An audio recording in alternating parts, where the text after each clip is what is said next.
But to me, beauty is energy and it is power, and you got to use it, right? And beauty is really the physical does not last. Like you said, that girl, she's like the hottest ever. I need to keep her. You tied your self-worth to that, didn't you? But I think the trophy element, you got to be your own trophy at the end of the day by yourself. You need to see it that way. You cannot see yourself as like what I even saw myself as, right? I need to meet this so that I can get this.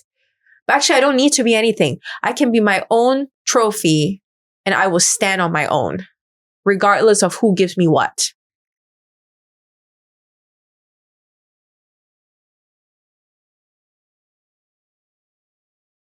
Do I need to raise it up? Yeah. Raise it up. Should I move? Yeah, my face can be covered, Like but this? Olivia, not at all. Okay. Okay. So you might have to cut that out. We need to restart the editing.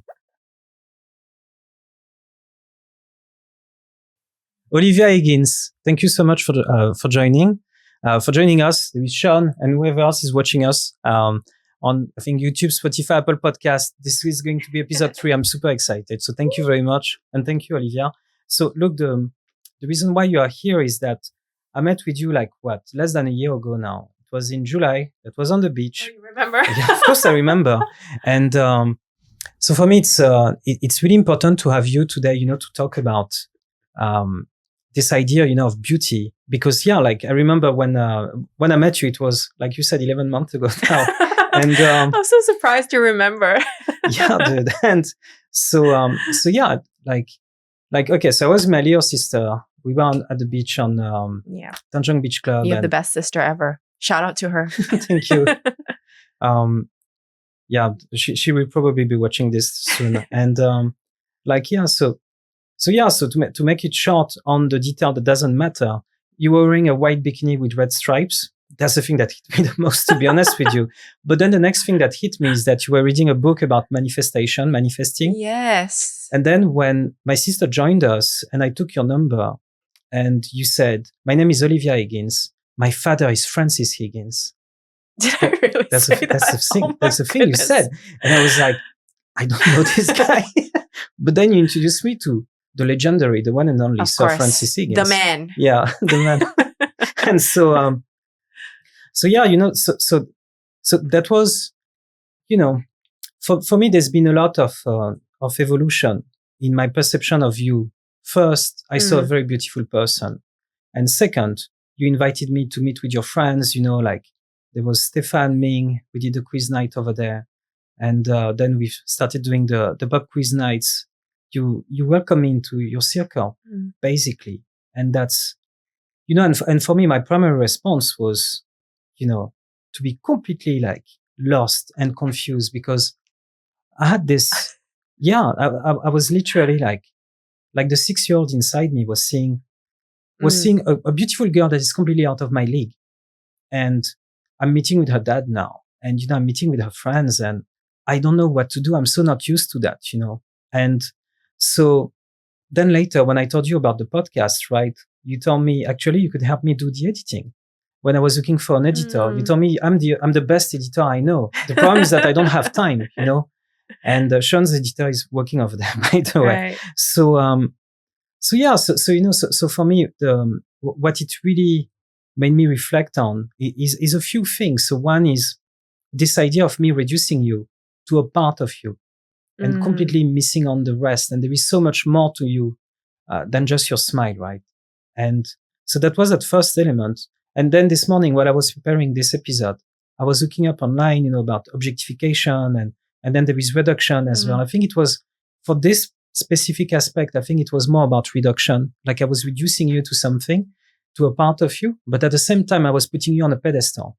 Like I was reducing you to your beauty, but because of your beauty, I was placing you way above me. And I had that element of insecurity coming for me, and that really hit me, and that helped me grow, and so I was wondering, when it comes to that aspect, because I'm only one person, right? But you had a lifetime. I mean, you had quite a chunk of lifetime now. Yeah. Being a beautiful person in the world, right? And so I was wondering, when it comes to that beauty, what is life like for you? You know, when people see that first, you know, and you need to walk them into seeing other parts of your identity. And it resonates with me a lot, right? Because, my own background, there were parts of my identity that were hidden due to my origins, due to my name, my color of skin. So strangely, it really resonated with me a lot here. And that's what we're both so mixed. Yeah, in well. upbringing. And so I'm just curious to hear, you know, right, what's life like for you, you know, with this, like when we met, you know, there was that truck that completely slowed down. You remember, like last time when we had lunch, it felt like a commercial. You know, it was hilarious. When we were having lunch and then they were waving. So yeah, man. So I'm just wondering, you know, like, what is life like? And is it as good as some people might think it is, you know? Yeah. Like being a beauty queen, like going to beauty contests and stuff. Yeah. You know, the key word you brought up is beauty, right? And the fact that you actually, I mean, I really appreciate you're so kind to say that. But I think everyone has their own form of beauty. I think the physical beauty that you brought up from the beginning with the bikini, with the people and their eyes on me and stuff, for me, that has been something I've worked on forgetting, right? So what's most important for me, beauty is energy. And it's what kind of energy I'm emitting to the world that attracts the kind of people that I want.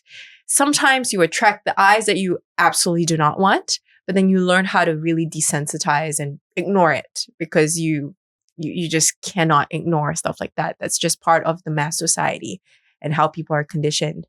But I think, you know, what you're really getting at is that power play, right? You said the 6-year-old in you was like screaming and you were just like, is this affecting our friendship or not?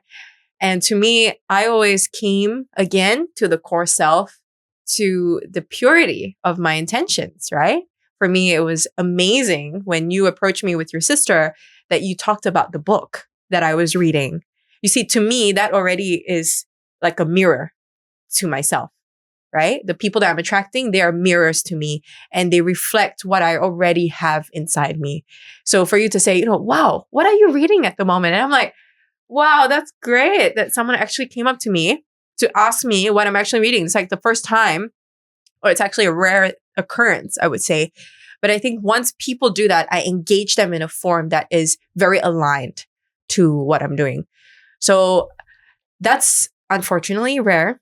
And that's why I advocate very, very strongly about being driven by knowledge, being driven by the core first, making sure that you invest in your brain first and your knowledge base before you go out and influence people with your beauty, with your looks.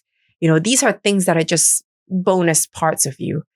And I think if we take that a step further, you know, looking good and all that, I think it's part of that overall health and just how you feel about yourself. But I grew up, and also I think it's my upbringing, like with an Asian mom and also my Australian dad, is with my mom. She was always very well groomed. You know how Asian culture, it's like, it's all about the face, right? Whatever you do outside in public, it's also a reflection on your family's name. You know, so I kind of grew up with that inkling, like I always have to do my best. I always need to be competitive. And I think that kind of formulated my worldview of how I need to put my best foot forward all the time.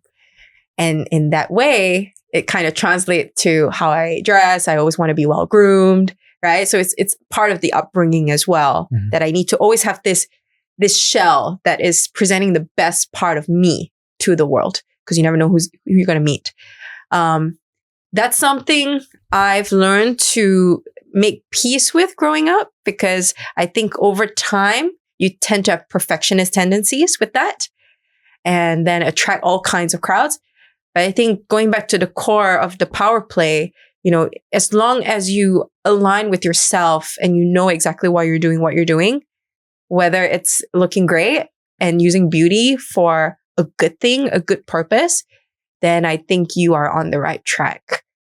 Yeah, I think, right now, I really hope that anyone listening to this message can really see the power of eyeballs on you. And that could be anything. You could be using your voice to really draw that kind of magnetism element towards you, right?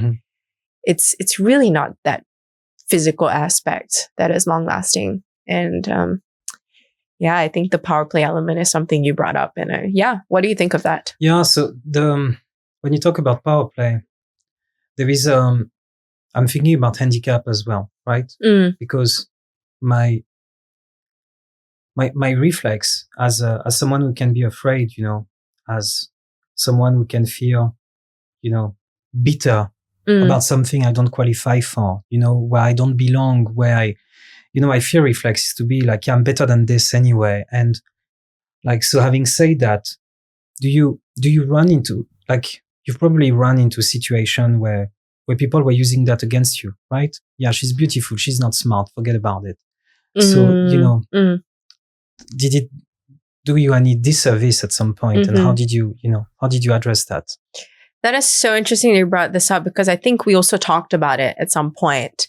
There was a comment, like during some of my beauty pageants, right? There was one comment where it was like, oh, you're so educated, you come from Singapore, you lived all over the world, but then here you are, like maybe posting something so beautiful, but then advocating for knowledge and education, but you're still using like your body or your face to kind of promote that message. Isn't that a bit contradictory?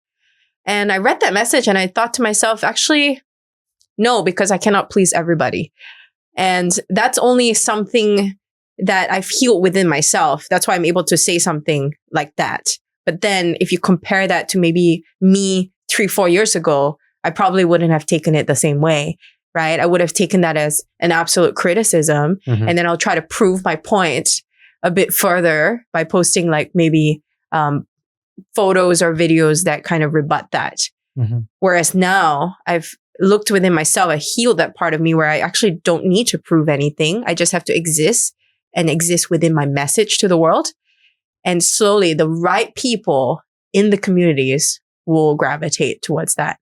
And that's peace. That's inner peace that I have found within this crazy, crazy in a good and bad way, pageant, or even just the influencer world, right? Where there's just so much noise. There's so many people trying to take the same thing or take the same pie of the same audience. And because you're in this machine, you need to be able to remove yourself out of this machine, look at what's really happening, and then try to take the elements that will actually do good to your audience. It's such a hard thing to do, especially when you've monetized certain elements of your social media, or if you're trying to meet a particular manager's or publicist's perspective or goals, right? But I think for me, it's drowning out the noise of those negative comments and being able to just look within all the time. Yeah. Even my notion of like beauty and objectification, all that evolves with my life experience. And I try to help the younger ones within the beauty pageant or just any competition or any phase in my life, in my career, the younger ones that need that uplifting. I've seen girls cry, on the bus, or like that they coach us on, right? Sometimes they cry because it was a hurtful comment about their body. And you're like, I work so hard. And I look at them and I feel like a big sister. And I tell them, look, you have worked hard, and that's the peace that you can do with yourself. You can sleep at night with peace because you've not done anything bad. You still advocate for what you're doing right now, right? For the rights that you believe in. And the third thing is you're actually doing something about your life. You're going out there. You're putting yourself out there. And anyone wants to criticize that, they are the ones that do not sleep at night. And we can leave it at that. And they just snap out of it. These lovely, lovely sisters of mine. And in that moment, I realized I need to constantly do this. And if I can just even create a video like this, where we talk about important topics like this in such a setting, be able to get that message to just one person, I've done my job. Yeah. And, that makes me think, like earlier you mentioned, like you told me, I was not looking that up in particular, but you told me about representing Singapore in Miss Universe, the beauty pageants, but you grew up in Singapore, right? And And we have Sean as well that was making that comment the other day, and Sean was talking for himself, so I'm sounding weird now. Sorry, Sean. But the idea of, growing up in a country where you don't look like the average person, and you pushed it further, like you represented that country to an international beauty contest. So what was it like for you? Did you face any exclusion? Did you, people being like, yeah, you don't look like the average Singaporean, why should it be you and not someone who looks more like the average Singaporean? People always ask me this. Everybody, actually, even now, day to day, they're like, oh, I'm so interested. I'm so curious. You're so mixed. I don't even know where you're from. When I look at you, I make them guess. Sometimes they say Hawaii or like Vietnam. I don't know why, but I get all kinds, South American as well. But then in my heart, always, I go back to being a Singaporean. And that's not just because I'm born and bred, but because to me, this is my home. This is where I grew up. I have that local flavor in me, but with like that global twist with my parents and upbringing. And to me, that is a key part of my identity. I always tell people I'm like a chameleon. I belong everywhere, but I also belong nowhere. So I can literally just try to assimilate in every kind of society. And I use that and I leverage that to kind of be the bridge between cultures and between people. Growing up, I go to my mom's side. They're all Asian, right? And I'm like the most Caucasian one to them. But then I use that to kind of communicate back to my dad's family or vice versa. And I've always been that person, kind of like an ambassador, like a diplomat, right? And I do that in my work now too, sort of global teams, figure out how can I maximize cross-cultural communication. And to me, that is essential going forward globally because everything is intermixed. We're all going to be mixed at the end of the day, even our just intergenerational factors. So to me, just people asking me as well, like, are you really Singaporean? I just stay calm and I say, yes, born and bred. And I ask them, actually, in fact, what is a Singaporean? Do you even know? And they kind of answer me. Wow. Okay. but this is your adult self talking now. But was it always like that? Because you are talking about a very mature, strong, empowered position now. But in your upbringing, when you were younger, was that something that was hurting you? I think I was always the outlier for sure. And growing up, I went to the local schools. I went to a girls' school, primary school, high school. And of course, I'm always with maybe the other mixed person in the group. It does tend to get cliquish, right? And that's normal, part of human nature. But I think it was definitely something quite prominent when I was younger. And that kind of made me susceptible to comments like, oh, it's because she's mixed. She's like teacher's pet.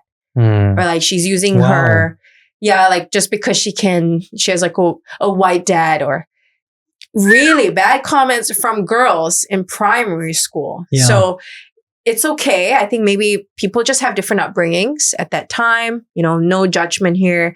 But I think from a young age, you definitely have these tendencies because you stand out, people tend to kind of look at who's the outsider within that picture, right? It's a normal part of human nature.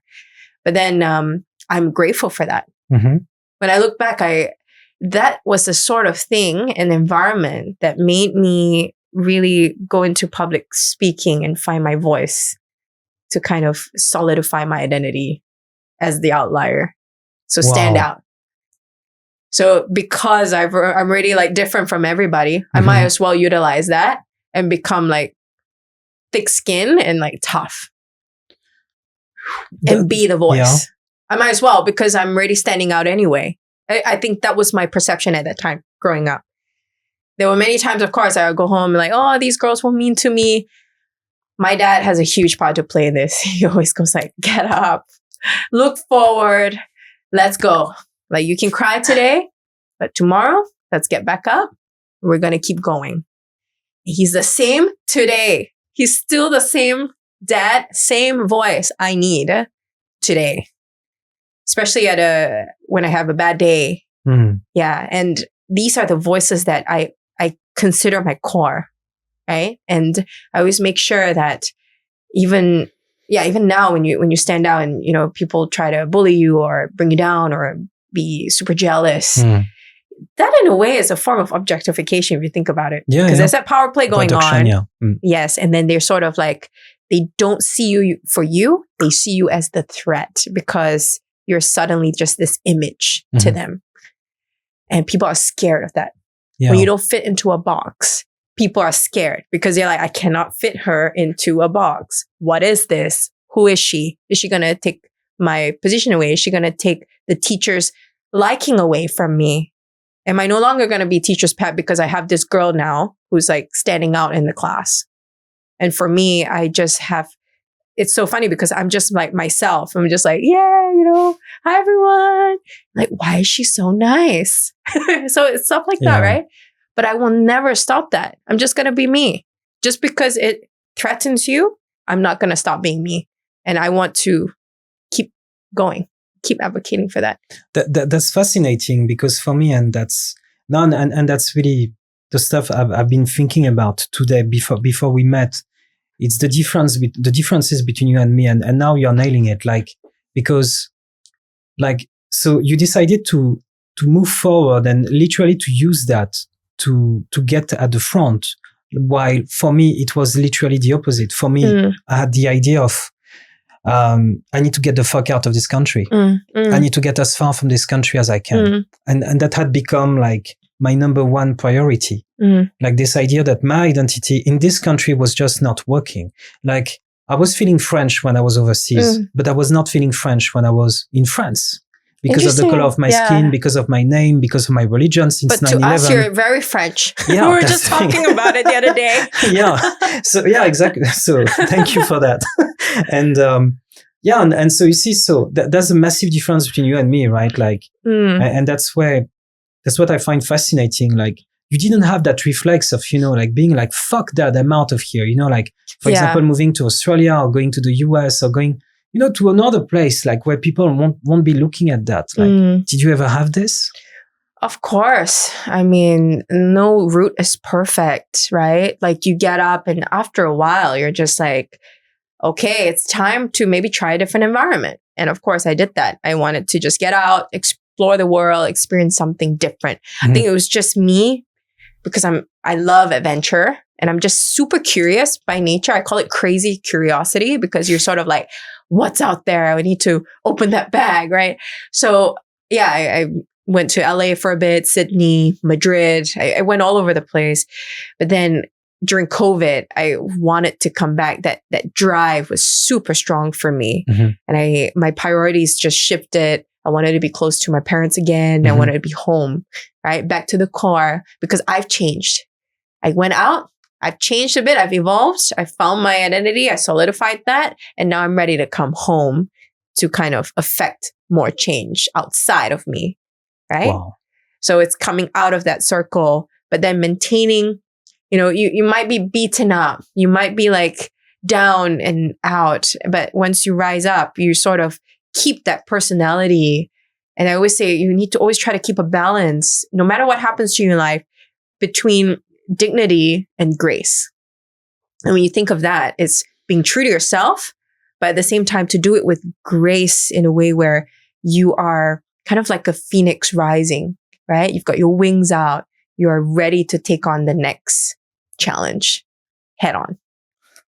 Yeah. With the softness. I'm not talking about like, let's get in the ring and like, punch it out and beat the next enemy. No, I'm talking about it doing it solo, doing it by yourself, ready to take on anything, riding the waves of life and enjoying it, no matter which way it goes. And sort of just like, I got this, And I think that's the next level that I really want to maintain. Yeah. And you don't get there like out of just coasting in life. I think you get there from like a lot of turbulence, a lot of ups and then a lot of downs too. And then you sort of have to decide, okay, I have evolved. Now, how can I take this pain and change it into power? Yeah. All that just growing up, right? The identity thing. I think, yeah, we definitely resonate with that. But I think always, I don't know, I always find myself just resonating with more, like depending on my life, I resonate with one part more than the other. Sometimes it really alters, within myself. Like it alters like through long extended period of times. Yeah. Like which part is right now, for example? You talked about running away, right? Yeah. And for me, I'm like head on, but also because of the influence of my dad, he's like, let's face it together. Even though I'm like, no. I think now when I look back in hindsight, you know, it really resonates with me, the words of Marcus Aurelius and some interpretations of that and his work for meditations. And that's something I read all the time. I reread it. It's really like a Bible to me, right? There's this phrase in there that talks about how the path that you are usually avoiding is the way, is the path. The one that you've been avoiding, the one that is hard, the path that is the hardest to face is the path for you. And that really hits hard for me in adulthood, because people who go with the easy path of maybe just avoiding it, somehow that path is going to find you again later on in life. And you're going to have to face that. And that could be anything, right? Could be a fear, could be the shadow self, or it could be something that was part of your past that has always been a part of you. Like you mentioned, the 6-year-old self. For me, it's like the 12-year-old Olivia that comes out from time to time. But that person will always be there. And the only way to go forward and progress is when you take that pain with reflection and make it the only path that you have to endure to get onto the other side. What's with the 12-year-old Olivia? And you don't have to talk about it if it's uncomfortable. Yeah. I think it was just that phase, the transition into teenagehood. I think for women, at that time we're just a small girl, right? Transitioning into that middle ground where we don't know, we're like in limbo. We're not a girl, but we're not a woman. So I think the identity crisis, or at least the need to fit in or establish a form of personality within a social setting becomes a bit more magnified in that transition period. And I think I saw a lot of my friends go through changes, my best friends, and they're still my friends now. But again, the core has always been the same. That's why when you meet longtime friends, you're like, you've never changed. You haven't changed at all since I saw you, right? Because that's been solidified already in the past. Yeah. And I think that's a beautiful thing. I think we should always embrace that. Yeah. Like for me, it's like, I'm always like laughing and like, yeah, that's it. Let's go. Like high energy, golden retriever vibes. And you see, and that's a big contrast between you and me. I mean, you want to talk about 12 years old.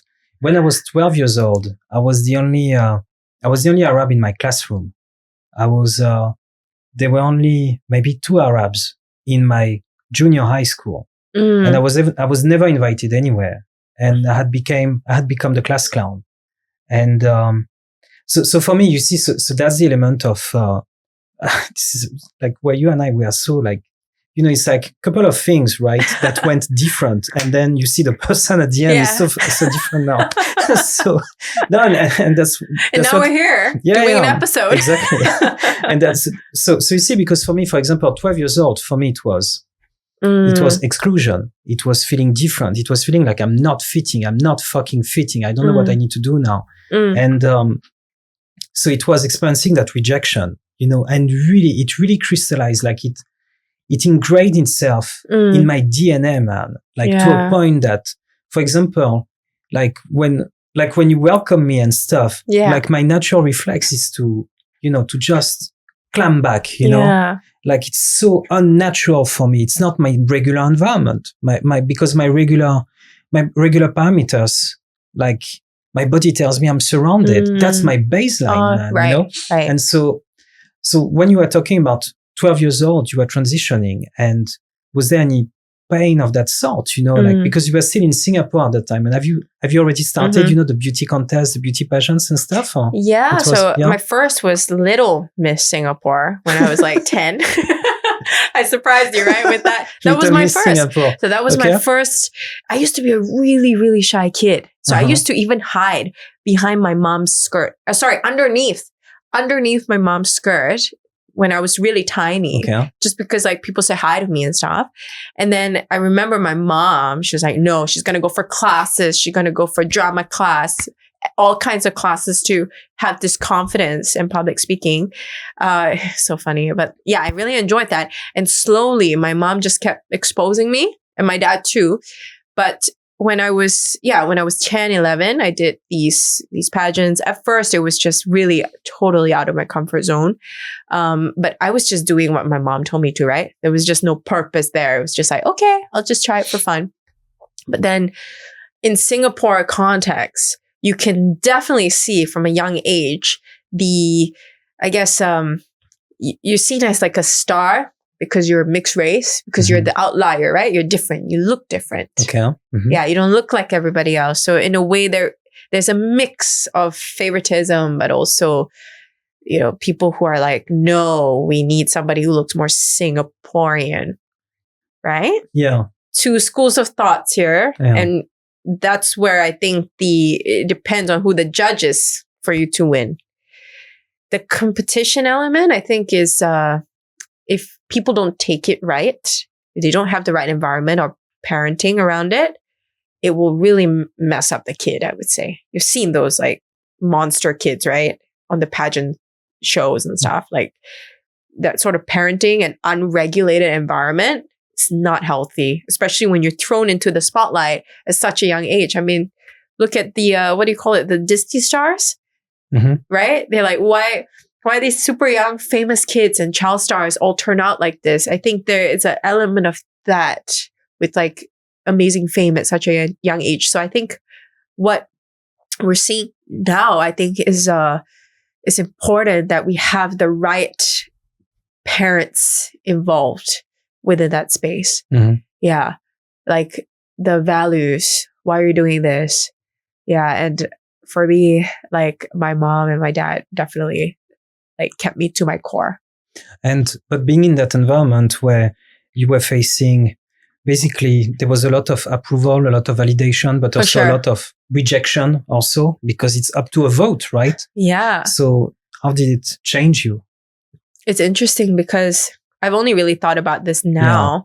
Yeah. You have the approval, like people around you supporting you. Oh, you're so beautiful. You're so amazing. Let's get on stage. You've got this great talent. I was singing and I dance as well. But yeah, mainly singing. I mean, now I'm still singing, right? But more rock and roll songs. But at that age, you're like, wow, I'm being validated. This is great. This feels nice. And then at the end of the competition, you did not get that placing. Suddenly you're crushed overnight and you're just crying. Like, why didn't I get it? Was I not good enough? Was I not this? Was I not that? That girl has more than me. This girl had better shoes. Wow. Right? Yeah. But like that, it's interesting to hear that because nobody puts that into your head, because you're going through that and your mind naturally in the survival way tries to find a reason to justify that loss. Yeah. Whereas I think the healthy way to go about it is then and I really thank my parents and my family, my sisters, in fact, for this, where they go like, no, it's not because of that. It's because the judge at that moment was looking for something else, right? So it's a more positive way. They're just looking for something else for maybe their campaign. Yeah. So it's more like meeting the needs of the business at the moment. So they're actually speaking to me like an adult. And so I clicked it. I took away the insecurities and I sort of just chucked it out and sort of say, okay, you know what? I still have my positive validation. I'm still beautiful. I'm still great.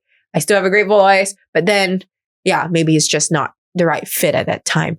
And so that built the resilience in me. I'm like, okay, either way, I enjoyed it. I had fun, right? My mom like, did you have fun? Yes, I did.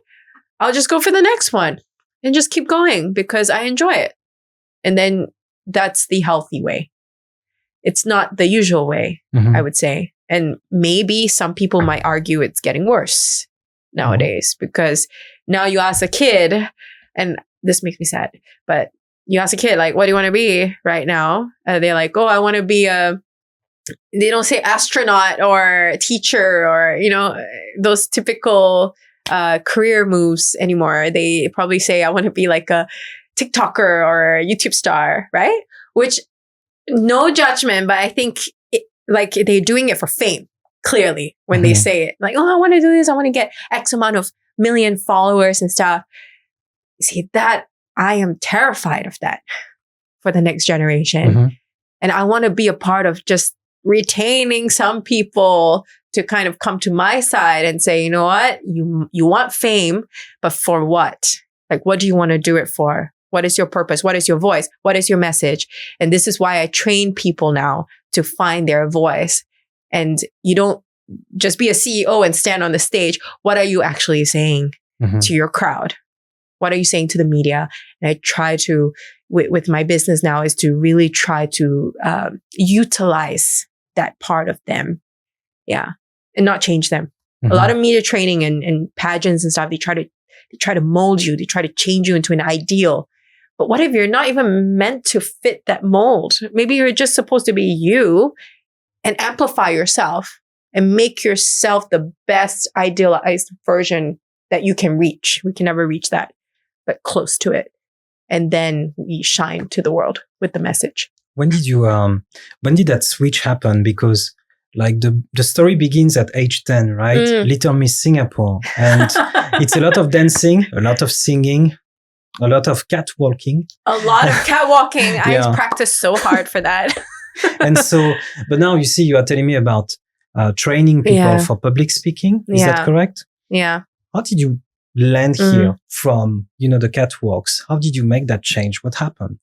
Yeah. So I mean, we love the catwalks. I'll show you one day how I did it when I was young. Actually, I have some videos. It's super cool to see myself, so cute.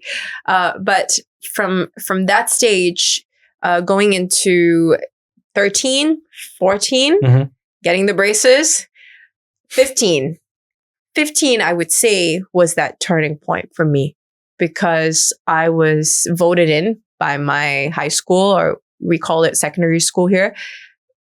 I was voted in as the head girl, like the president of the school.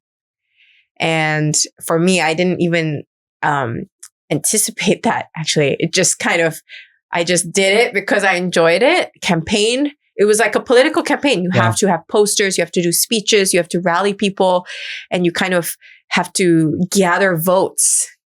And when I was 15, I think that was the time where I had that first win at that age, right? It was like, wow, I actually won something. I won this campaign.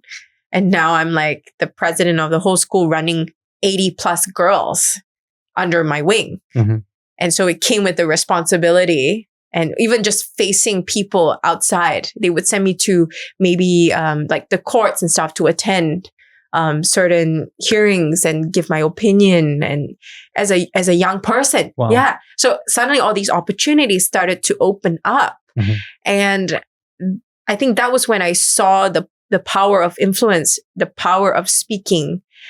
And I remember when I won it, I obviously had that proud moment, but I think it was in the speech or the speeches I had to make after that when I saw the real change that I could possibly do. And that's in the faces of people. So every time when I speak to an audience, even now, I would read the room. And with whatever I say, I try to influence the ones who are actually listening. And I would like them to leave with something, even if it's just a small message, right? But at that age, when I was young, I remember just putting my emotions in the speech, making it me, making it real. And I remember just my teachers even just crying and being touched by my words. Yeah, because I talked about rising from failure. I talked about how, to the younger girls listening now, and they're only 12, 13, and I was 15, 16 at that time. But me just speaking to them and motivating them was just that essential moment for me that made me realize this is something I want to do going forward. Yeah, because it's accumulative. It's not like just one thing. It was just people pushing you, but at the same time is for you to recognize it within yourself. Again, back to the mirror point. Mm-hmm. They're all mirrors to me, and they reflect what I actually want. When you mention, the dignity and the grace here, that's something that really resonates with me, in the sense that that's something I'm trying to attain, because my natural setting is not dignity and grace. My natural setting is pride and violence. Either I'm gonna try to grab what I want to get because I'm scared it won't be given to me, or I'm gonna run away.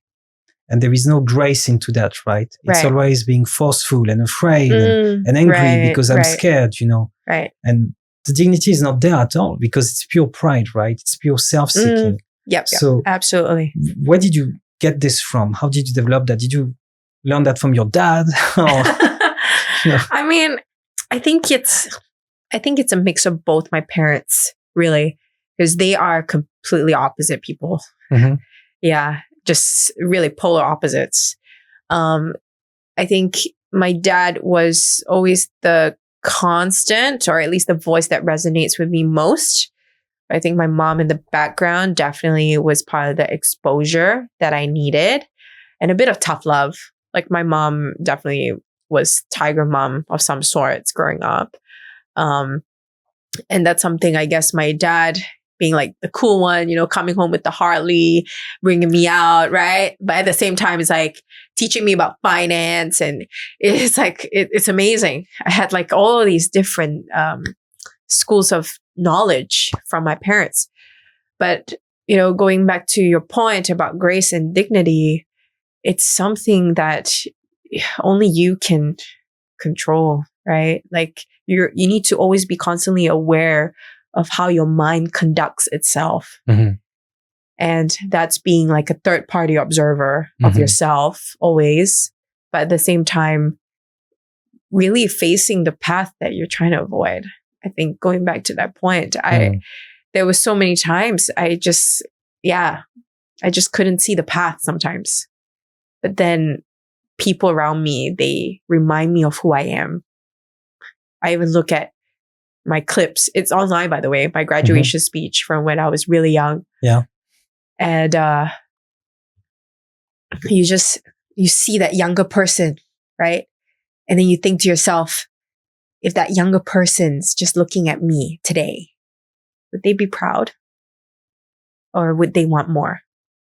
And I think when you look at it from that kind of dimension, it really changes a lot of your lens going into the future. Yeah. And I think one thing society, or just people, like even my audiences, I do not see enough of the why. Why do you do certain things? They don't question enough, right? Do you agree with me? Mm-hmm. Like, they see something and they take it face value.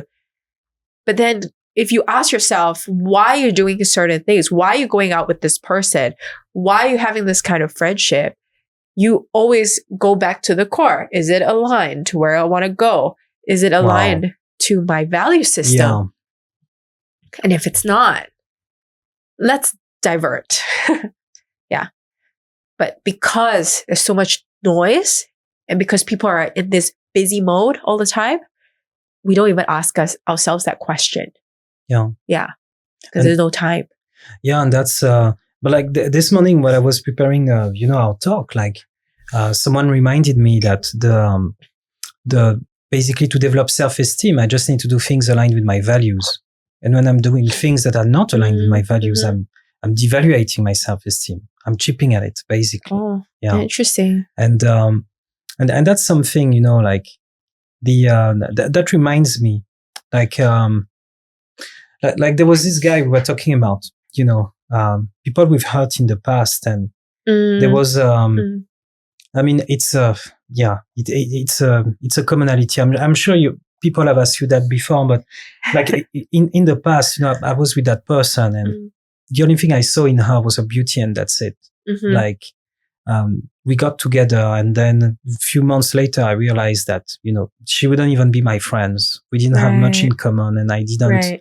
I was in a very dark spot, man. And I was just, I was objectifying. I was reducing her to a beautiful girl. That's it. And so you've been in relationships like that, when you fall for someone and this guy only sees you as a beautiful girl and doesn't see anything else. And transactional. Almost transactional, basically. Like, it just is beauty. Nothing else matters. And what did you get from her, let's say, in that case? If they wanted something from you? So there was, it was a very painful episode. Like at that time I was journaling. I was doing some spiritual work and I was journaling, and she bumped into my copybook right before I flew overseas. And she had the page open about what I had journaled about our relationship. And I had written something terrible. I had written that I was not in love with her, but I hadn't broken up with her because I didn't want to miss out on a good deal.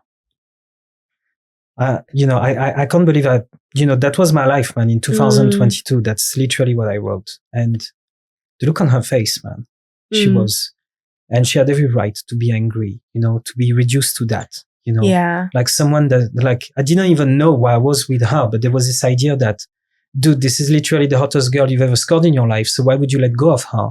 And you're going to figure out at some point, you're going to figure it out, but don't let her go.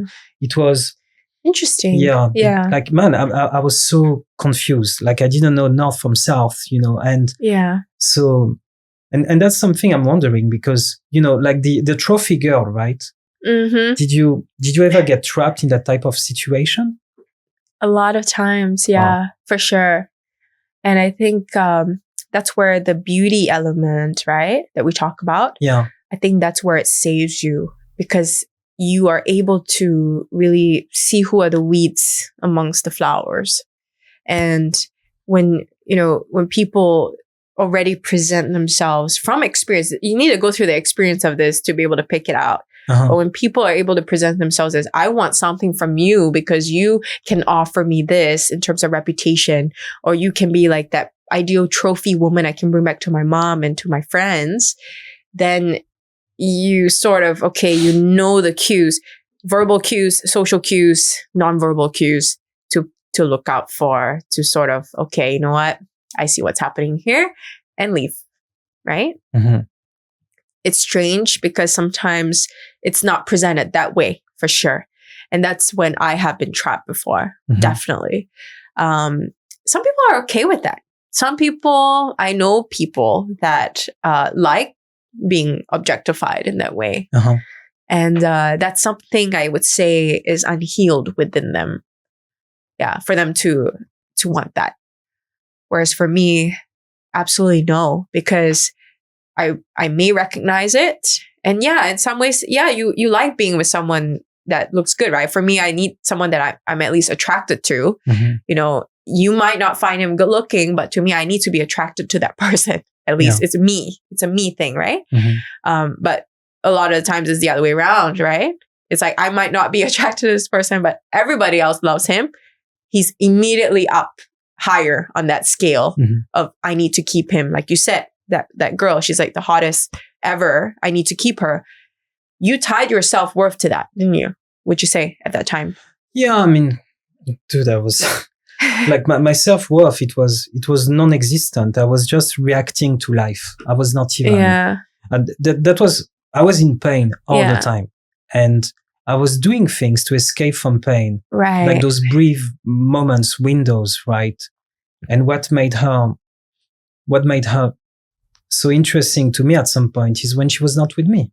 And the idea was to, that was a different time of my life, where I was alternating between depression and excitement. Right. And basically the conquest was a source of excitement. Yeah. But when you are with that person, there is nothing left to conquer. Now the relationship is real. Yeah. And I fell into depression. Yeah. So like when we got together, when the relationship became, stable, official, we defined the terms of the relationship.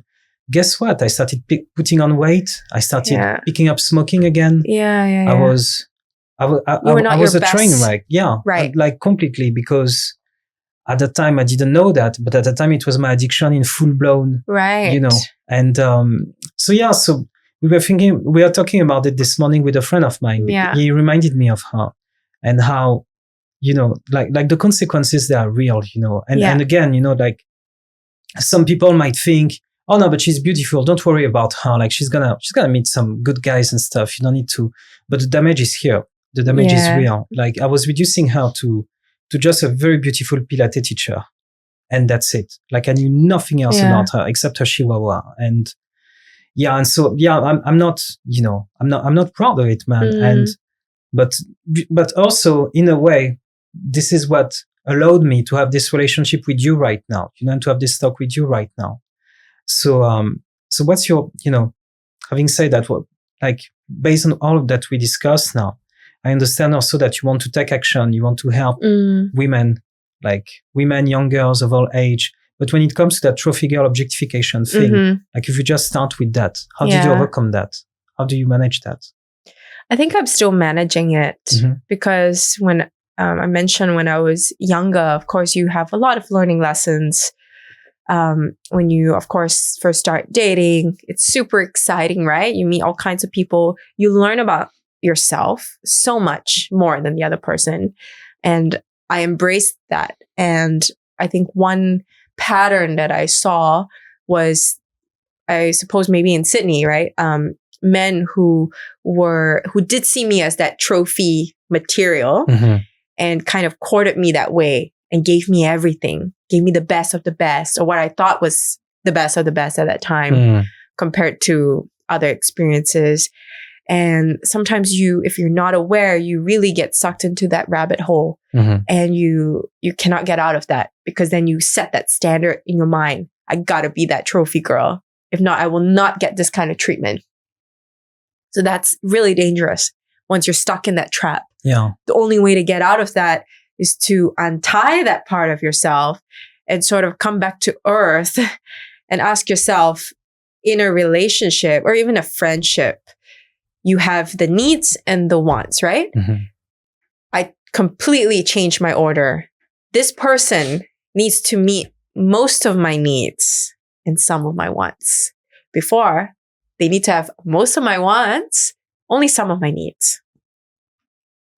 Now it's the complete opposite. Okay, that screams transactional to me now. So how do you keep it healthy? Yeah, how do you keep it healthy? I think the same you did journaling. Sometimes we have to write down our thoughts in this sort of order to kind of see, because everybody has a box that they need to tick, right? So they need some sort of, okay, at least my needs are met in a healthy way. And then I'll leave some elements for surprise, because surprise is the flavor and spice of life, right? So you need to always be open to that and uncertainty. If you cannot embrace uncertainty, you cannot progress. I always have that as like the basis. So just that list is not transactional because only you know that list. Are you talking about values? Absolutely. Yeah. So even just what they can offer you, even going back to the love language of people. If you need someone that's a bit more words of affirmation, or someone that is able to vocalize his thoughts in a very healthy way, that's a need. Most people don't put that as a want. They put the Lamborghini as a want. Or they put the flowers and the roses and things as wants. And yes, growing up in a place like Singapore, a lot of the times, yes, I grew up with that kind of notion that the successful man that can provide for me is the one that has all the wants that I initially had on the list. But just for that list alone, that personal list, that changes, but more or less stays pretty much consistent in my later part of my 20s. So I think for women and men to really know for themselves, I think that's essential as a core reflection process. And then we take it from there. We go out into the open, expose ourselves to as many people as possible, right? In terms of like building relationships, right? The friendship, the core, and then decide from there. it's so sad that I see people rush into things and then that breaks down just as fast as it started because they don't want to work on it. They just give up. Next. Thank you. Next. Yeah. But where is life in that? Where is the quality of going back to why am I doing this? Right? Why is that person with me?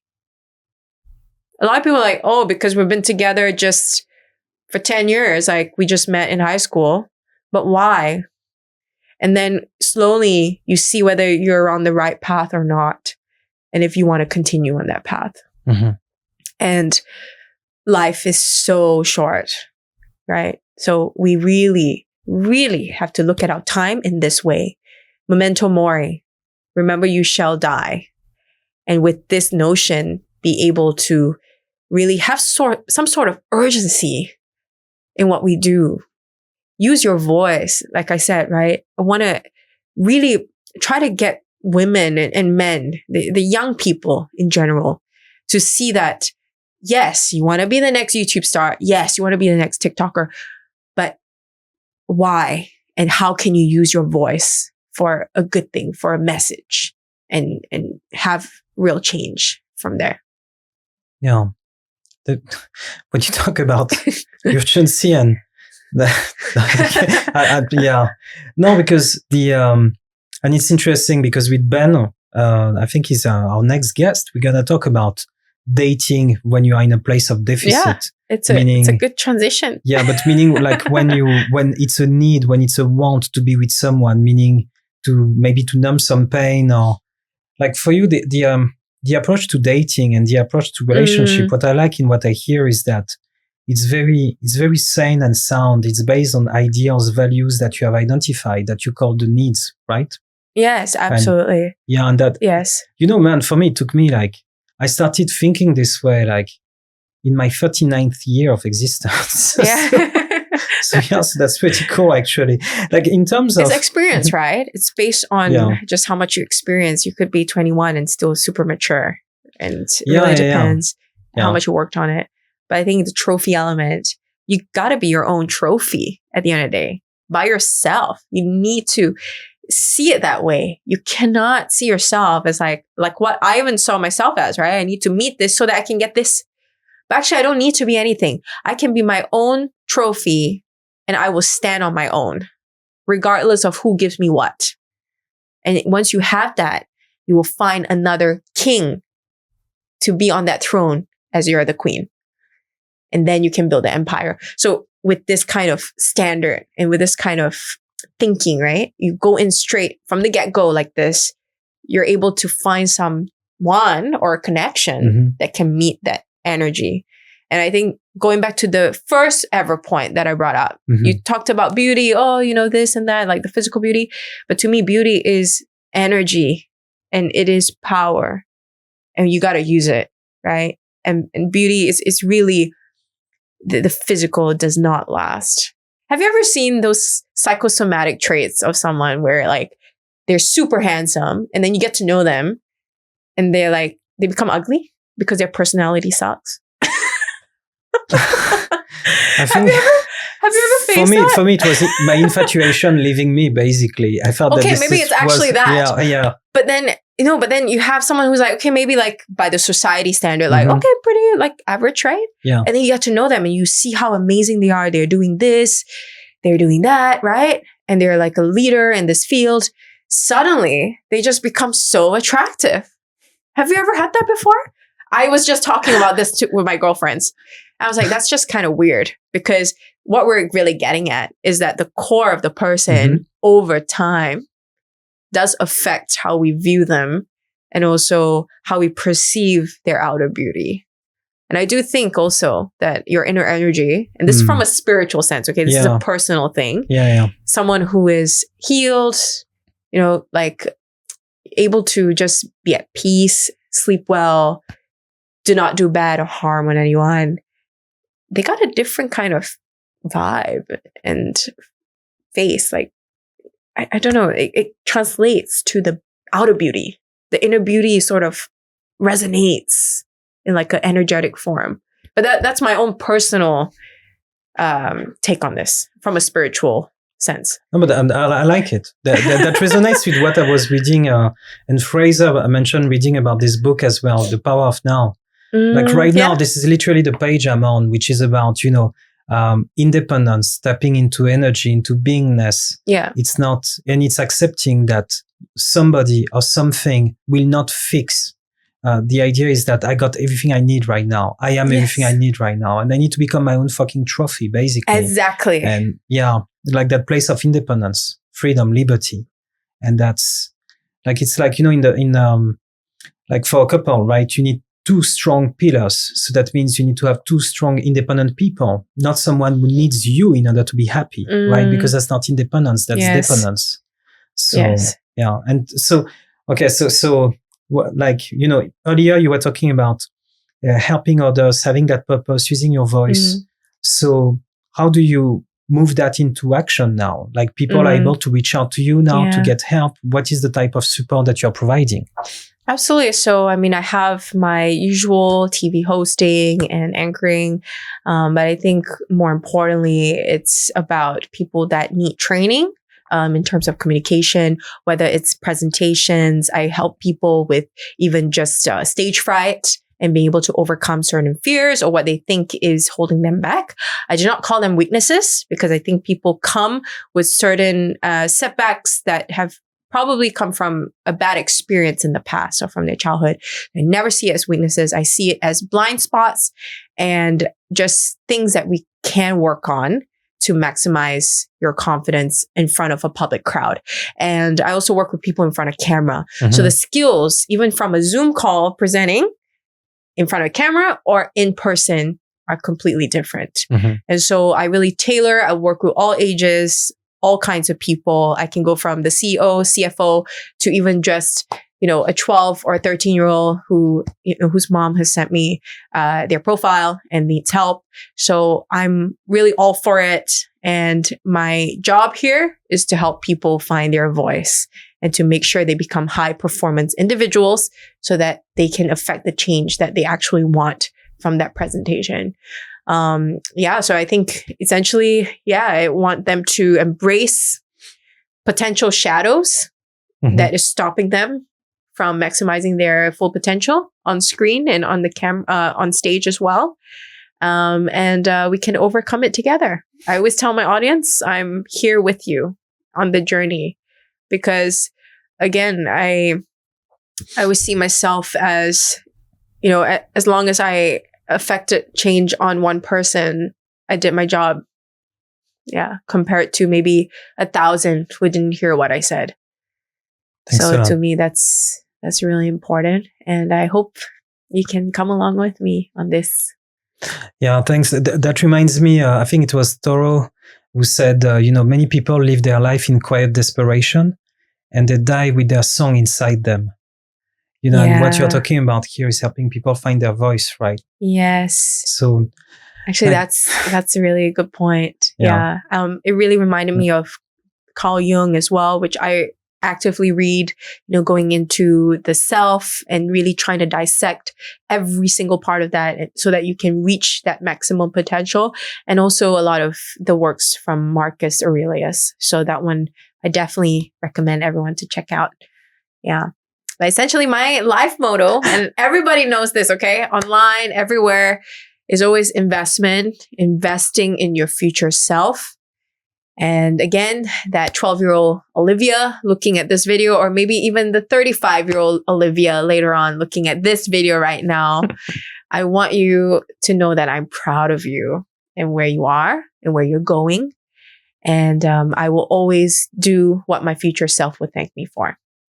Thanks a lot, Olivia. That was awesome. Thank you for watching. That was really cool. Sean, thanks so much for your help. And that's a wrap. Thank you. Thank you, Nassim. Super.